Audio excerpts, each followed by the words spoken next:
Welcome, guys. Welcome to another episode of Road Grays, yours Yankees podcast from a guy too far from the house that Ruth built. Let's hit it.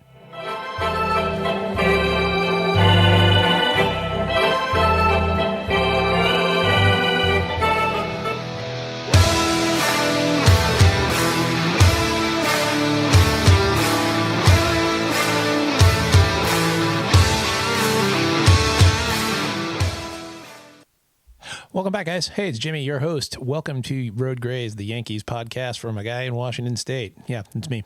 I'm that guy. We're on all the podcast things. We're on Apple Music, Spotify, and all the things, as well as here on YouTube, where you get to see this smiling mug you see before you. So let's kick it off. We'll do a quick little news and notes from around the league, followed by our deep dive into the Yankees infield positions. Okay, because guess what, guys? We're like less than 2 weeks away from spring training baseball. Yeah, baseball games will be played. First of all, happy Super Bowl for all you who celebrate. I live out here in Washington State, so the party is on. Big congrats to the Seahawks. If you're a Seahawks fan, well done, you guys. Hey, and anyone who beats the Patriots is a friend of mine, you know what I'm saying? All right, so quick news around the league. In the last week or two since we've talked last, we've had a few different things. The Mariners lost Gino Suarez to the Cincinnati Reds, so they lost their big bopping third baseman. But don't worry, they also picked up one with a three-team trade for Brendan Donovan. I think that'll work out well for them. Yankees news, which is what you care about. We traded some prospects for Angel Shivili. Yep, he's a project. Throws real hard. I think he threw 90 innings last season, and he had about a 7 ERA. So probably going to start the season off in AAA, and we'll see what the pitching staff or the coaching staff rather, can make of him. So, other news, and probably the news you're most interested in, rumor has become fact, and we have re-signed Paul Goldschmidt. That's right, Goldie is back on a 1-year, $4 million deal with some incentives if he plays a lot to do even more. So he is back for 1 year. He's 38 years old, but I think he wants to run it back one more time. So realistically, we really are running it back with the postseason roster this year. So over to people if they think that's a good idea or not. But having Goldie potentially platoon it first leads us right into our first little bit of news and notes here, which is let's do a deep dive into the Yankees outfield, or excuse me, the Yankees infield. We did a position group on the outfield last week. Let's do the infield. So we'll start at position 2 there. Excuse me, 3. I know. I should know. I was a catcher, so 2. Position 3 there, first base. So it looks like our day-to-day starter going forward is going to be Ben Rice. He is going to start out the season as our everyday first baseman. Left-handed bat. I know. It's a theme, right? Hey, look, it's another left-handed bat. What? But he had a 860 OPS last season. He started out as he came up really as the DH because, wait for it, yeah, that's right, Big G was hurt. So he spent the first, I believe, 2 months of the season DHing. Did pretty good. Had some pop in the bat. He was a 3-WAR player overall, though. He split catching duties with Austin Wells after Giancarlo came back. I think they were really looking for him to get into just a way to keep that bat in the lineup. And then he platooned first with Paul Goldschmidt there. Big hitter, hits the ball well. His biggest whiff, and we learned this later on in the season, is he struggles against left-handed hitting, or left-handed pitching, excuse me. He just does. He hit 60 points worse. He hit just barely over 200 against left-handers last season, whereas he was a 275 hitter against right-handed pitching. So that would be his big weakness. He's a young dude, big, strong dude, and I think he's going to be okay as our first baseman. He came into his own. He's not a real plus defender at any position. I mean, realistically, he grades out as DH in most cases, but I think putting him at first will minimize the damage. He's a tall, rangy kind of guy. And in general, guys that come up as catchers do okay at first base. It's kind of the common position pairing for catchers. I don't know if it's just the receiving the ball. Usually they're good at that kind of stretch move and also having a mitt with no fingers. You know, it's a catcher thing. I think, though, the re-signing of Goldschmidt actually makes a real interesting good situation for Booney, in that I don't think we have to worry about bringing Belly out of the outfield to play first. He's done it. He played, I think, 4 games last season as a first baseman, but I think that was just sort of a kind of 1 for a lark and 2 as a fill-in rest day, injury shuffle kind of deal. I don't think that's what they want to do with him. So I think that's okay. Plus, you have a bunch of other utility infielders that you could put at first if anyone needs to play there. So I think there's some flexibility, but being able to platoon Goldie in there really helps, especially because Goldschmidt does okay against left-handed hitting. So that is actually, left-handed pitching. So that's something that we really want to keep an eye on going forward. So I think we're set up at first for everyday first baseman. That brings us to second. That brings us to Jazz Chisholm, the Bahamian wonder. I like Jazz. We just extended him. I don't want to believe in any trade rumors for Jazz because we support Jazz. He's a fun presence in that clubhouse that I don't think the Yankees have had for quite some time. You know, I think he's going to be the second baseman starting playing through the season. Got some pop to his bat, like he really does. He can hit for power and he can hit for average, and I think he's an overall really good hitter. He's a little streaky, as are a lot of Yankee players. He was a 4-WAR player. He had a pretty decent defender, and he's a good hitter, although he does chase the long ball. His chase rate and his whiff rate were climbing a little bit towards the season's end if you follow those kind of metrics. But overall, I think just a really good quality dude, fast on the base paths, aggressive, sometimes too aggressive. And we'll talk about him a little bit when we talk about the shortstop there, that sometimes when the errors come, they tend to come in bunches. So when he's playing defense well, he plays defense as well as anybody, but every now and then he catches a case of the dropsies, the bootsies, or the overthrowsies, and you start seeing some of those errors pop up. Sometimes they're critical. But he also is a clutch base stealer, fast on the base paths, and overall a pretty good second baseman, pretty solid there. You also have as Oswaldo Cabrera comes back from injury, he could play second. He's a utility man. Ahmad Rosario has played second a few times as they work through rest. I think going with your everyday players, I think one of the things that Aaron Boone is going to have to do better this season is manage his bench. I think he needs to rotate through the bench a little bit, get some guys some reps, pick your spots where you're going to have rest for some of your key players.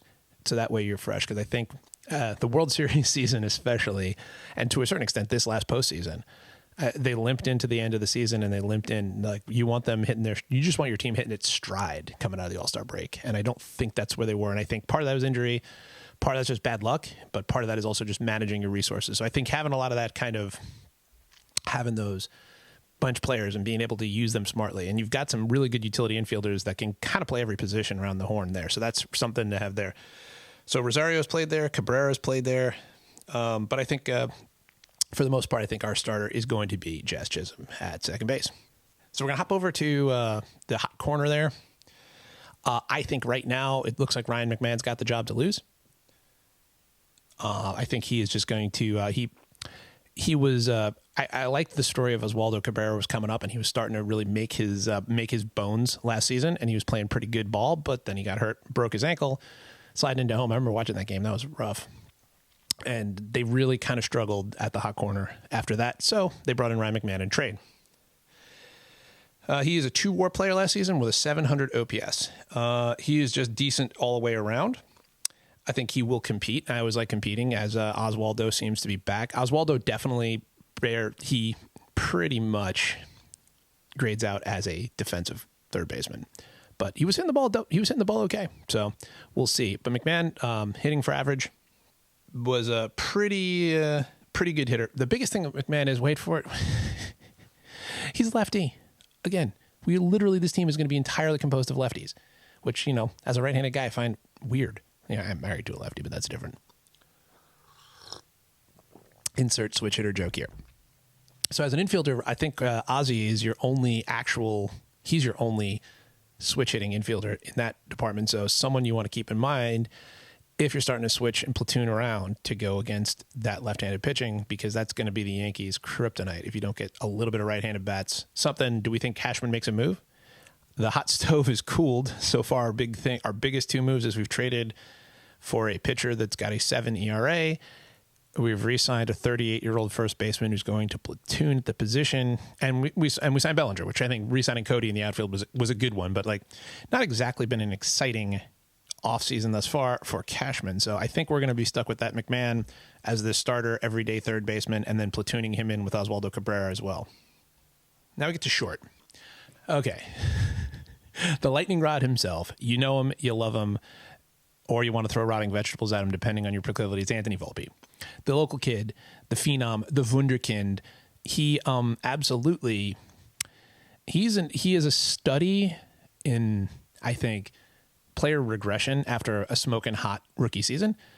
And also, I think a certain amount of coaching, I'll say coaching malfeasance, if you want to use a big word, He started out life as a Gold Glove shortstop, as a rookie. He won a Gold Glove for shortstop.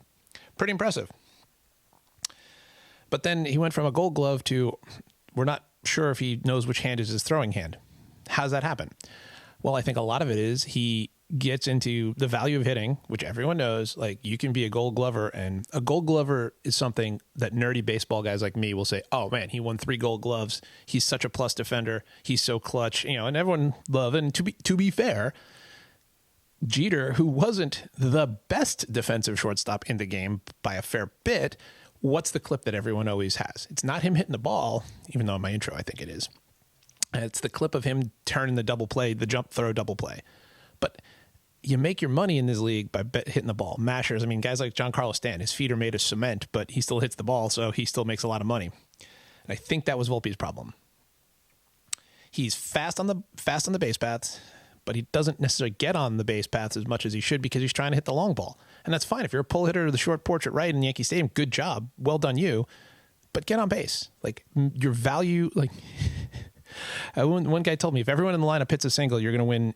You're going to win handily. Like, everyone does not have to hit the long ball. And I think that has been the Yankees' kryptonite going back at least 3, maybe 4 seasons, has been over-dependence on the long ball. If they got to play small ball, they can't. And I think that is where you're starting to get into trouble with your boy, Anthony Volpe. So consulting our notes there from last year, he's fast on the base paths. He's got an injury, so he's probably not going to start. We'll talk about that in a second. He's probably not starting the season at short. I think he's starting the season either on the bench or maybe on an IL or of some length there. It's probably going to be Jose Caballero starting at shortstop, at least on opening day. He's recovering from shoulder surgery. He had a procedure for a labrum, which I think was part of his problem later in the season. I don't know specifically, and please comment below if you do, the rules about injury reporting in baseball. I know baseball teams can be a lot more cagey about it than football. Football, if you lie about an injury or you don't disclose an injury or you minimize an injury or you don't report it in a timely manner, they can face fines and loss of draft picks and things like that. I'm pretty sure Volpe was playing hurt for a good chunk of after the All-Star break, and he just didn't say anything. So we'll see. He can generate runs with his feet, and he can get up there. His batting average went down, and his slugging percentage went up. What does that tell you? He's trying to hit for power. Over the course of the season, those two trended in opposite directions. So for those of you not nerds, slug is your batting average adjusted for extra base hits. So a double counts more than a single, a triple counts more than a double, etc. So that averages out. So the higher your slugging percentage, the more you're hitting for extra bases, power, and obviously home runs. He was trying to do that towards the end of the season. I don't blame you. When you're hitting around guys that are mashing, why not? If you got Big G and you've got Aaron Judge in your lineup, the temptation is to not hit bloop singles. But if you get him on base, he's good. He did so they avoided arbitration. He was ARB eligible, and he signed a $3.7 million option. That's Volpe this past offseason. So the Yankees have at least shown a commitment. And I think that that's been both Cashman and Boone's kind of going in position, is that they're giving him another year, which, hey, it's New York, man. You're damned if you do and you're damned if you don't. If Cashman tosses him out, throws the baby out with the bathwater, then it's, why are we wasting prospects? Why are we failing at this? If he keeps him in, it's not, hey, he's trying player development. It's, why are we keep running this kid out there? He's not ready for prime time. He needs to go back down to the minors. He got sent down the season before for a little bit of seasoning. I think he's past that. I do have to check if he has options left, but I think he's past that. I think we've reached a point where he is what he is. He needs coaching. He needs good management, and he needs to play a good shortstop and be a good contact hitter. If he hits a dinger, great. But I think that's where we're at. Otherwise, we've got Caballero to fill in the gap right there.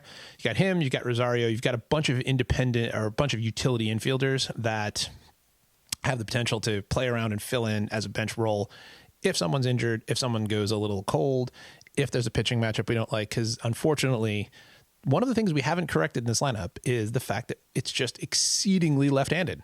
It is a very left-handed hitting lineup. So you could, against certain pitching matchups, really be back on the back foot. So we'll see how Volpe goes. I think he's been a fall guy. Similarly to Jazz Chisholm, when the errors come, when the throwing mishaps come, when the fielding mishaps come, they tend to come in bunches with Volpe. It's a game that's psychological. I'm sure there's a great Yogi Berra quote about that somewhere. But so that's where we're at. I think you have a Anthony Volpe as your shortstop. I think you're okay. Do you look to improve at the deadline? I don't know. I feel like the Yankees are probably going, if they're looking to improve at the deadline this year, I think they're going to look at pitching, because I think their pitching, potentially starting pitching, while on paper is great, half of their starters are hurt. They've got an amazing starting rotation that's going to start the season on the DL. We'll talk about that in another episode when we do our pitching breakdown, but that will be probably what Cashman prioritizes at the deadline. So I'm not sure. Stranger things have happened. They've made some blockbuster trades in the past, but I would say if you were to put a gun to my head, that's what he's probably going to do. So I think we're relatively stuck with the position players. Maybe we'll make some tweaks to the bench, but I think our starting position players are kind of set. I think Caballero becomes a utility platoon player. I think there's a little bit of competition potentially between Cabrera and McMahon at third. All of those guys have played all of the positions around the infield, so I think there's a lot of flexibility there. But I think your starting rotation, your opening day starters in the infield are going to be Ben Rice at first, Chisholm at second, Caballero at third, and Caballero at short and McMahon at third.